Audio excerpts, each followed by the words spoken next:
Cinema అయిన మహా Maruti talkies cinema ముచ్చట్లకు స్వాగతం. నేను మిస్టర్ బి. మాట సూటిగా ఉంటుంది, మ్యాటర్ క్లియర్ గా ఉంటుంది. వీడియో టాకీస్ రాజా. ఇప్పుడు మ్యాటర్ లోకి వెళదాం. పవర్ స్టార్ పవన్ కళ్యాణ్ దర్శకరత్న దాసనారాయణరావు నిర్మాణంలో ఓ సినిమా చేయబోతున్నారు అన్న సంగతి మనకు తెలిసిందే. ఆ సినిమాకి సంబంధించిన కథా చర్చలు కొనసాగుతున్నాయి. దర్శకుడిగా డాలీ పనిచేయచ్చు అనుకుంటున్నారు. ఒక పక్కన ఆయన పెద్ద హీరోతో సినిమా చేస్తున్నప్పటికీ చిన్న సినిమాల గురించి దాసనారాయణరావు గారు పడే తపన మనందరికీ అవగతం అవుతూనే ఉంది. టాలీవుడ్ లో చిన్న సినిమాలకి సరైన ప్రాధాన్యత దక్కటం లేదని ఆయన ఎన్నాళ్లుగా గట్టిగా మాట్లాడుతున్నారు. కానీ ఈ సమస్యకు మాత్రం సొల్యూషన్ ఎక్కడా కనిపించడం లేదు. తాజాగా ఆయన ఇంకో ఆడియో వేదిక మీద మళ్లీ చిన్న సినిమాల దుస్థితి గురించి మాట్లాడటం జరిగింది. ఈసారి ఆయన తెలంగాణ రాష్ట్ర ముఖ్యమంత్రి సీఎం కేసీఆర్ ముందల ఈ సమస్య గురించి మాట్లాడారు. ప్రముఖ నటి జయసుధ కుమారుడు శ్రేయస్ హీరోగా నటించిన బస్తీ సినిమా ఆడియో వేడుక హైదరాబాద్ లో జరిగింది. ఆ వేడుకకు ముఖ్య అతిథిగా సీఎం కేసీఆర్ హాజరయ్యారు. ఈ సందర్భాన్ని పురస్కరించుకుని దాసనారాయణరావు గారు వేదిక మీద మాట్లాడుతూ సినిమా పరిశ్రమ అనేది కూడా ఒక బస్తీనే.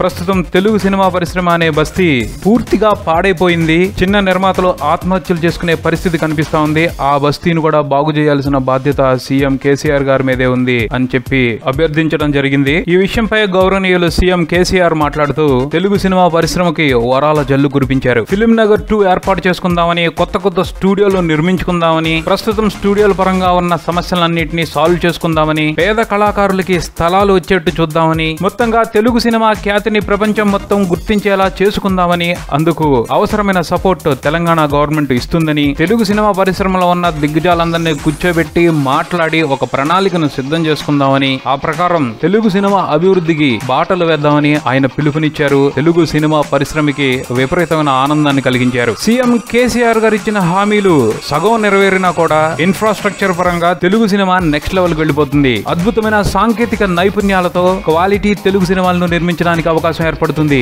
నిజంగా సినిమాల పరంగా కేసీఆర్ గారు చూపిస్తున్న చొరవని అభినందించాల్సిందే. కానీ ఈ అభివృద్ధి చిన్న సినిమాల పరిస్థితిని మార్చగలుగుతుందా? చిన్న సినిమాలకు అన్యాయం జరిగిపోతుందంటూ దాసరి గారు పూరిస్తున్న వాదనకు పరిష్కారం దొరుకుతుందా? తప్పకుండా దొరుకుతుంది అని పూర్తి నమ్మకంగా చెప్పలేని పరిస్థితి. అసలు టాలీవుడ్ లో చిన్న సినిమాలకు జరుగుతున్న నష్టం ఏమిటి అని అడగగానే మొదామొదలు చూపిస్తున్న ప్రధానమైన కారణం థియేటర్లో దొరకట్లేదు అని. కానీ ఇక్కడ గుర్తించాల్సిన నిజం ఏమిటి అంటే అదే ప్రధానమైన సమస్య కాదు. అది కేవలం ఒక చిన్న లోపం మాత్రమే. అసలు సమస్య మంచి సబ్జెక్టులతో చిన్న సినిమాలు రావటం లేదు.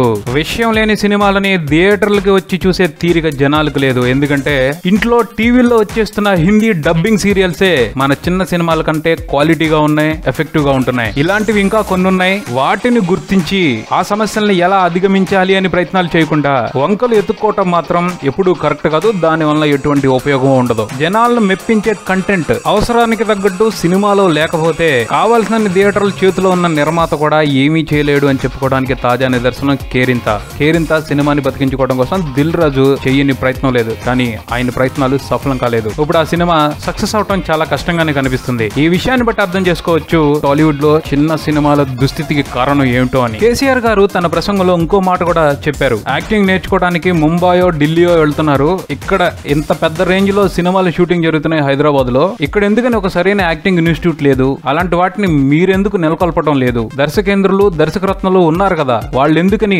పరిశ్రమ అభివృద్ధికి ఉపయోగపడే కొత్త తరాన్ని తయారు చేయటం లేదు అని ఆయన ప్రశ్నించిన విధానం చాలా గొప్పగా ఉంది. అక్కడి వరకే కాదు, కొత్త తరహా సినిమాలు తెలుగులో రాకపోవటానికి కూడా సరైన ప్రోత్సాహం ఇప్పుడున్న వాళ్ళ నుంచి దక్కకపోవటమే. దాని మూలంగానే నాసిరకం చిన్న సినిమాలు వస్తున్నాయి. అవి బాక్స్ ఆఫీస్ దగ్గర దారుణమైన నష్టాల్ని నిర్మాతలకు మిగులుస్తున్నాయి. తెలుగు సినిమా పరిశ్రమలో చిన్న సినిమాల పరిస్థితి ఎందుకు ఇలా ఉంది అని చెప్పడానికి ఇవి కొన్ని కారణాలు, ఇంకా చాలా కారణాలు ఉన్నాయి. వాటన్నింటినీ చర్చించి పరిష్కారాలని సాధించాల్సిన అవసరం ఎంతైనా ఉంది. అలా చేయకుండా ఒకరిపై ఒకరు వంకలు చెప్పుకుంటుంటే సమస్యలుగానే ఉండిపోతాయి. పరిష్కారాలు ఎప్పటికీ కనపడవు. చూడాలి మరి పరిష్కారాలు వెతికే దిశగా తెలుగు సినిమా పరిశ్రమ ఎప్పుడు ప్రయాణం మొదలు పెడుతుందో. ఇది బుల్టన్. మరో బుల్టన్ తో మళ్ళీ కలుద్దాం. Subscribe and keep watching Maruthi talkies. For me mister B. Talkies Raja. Thank you.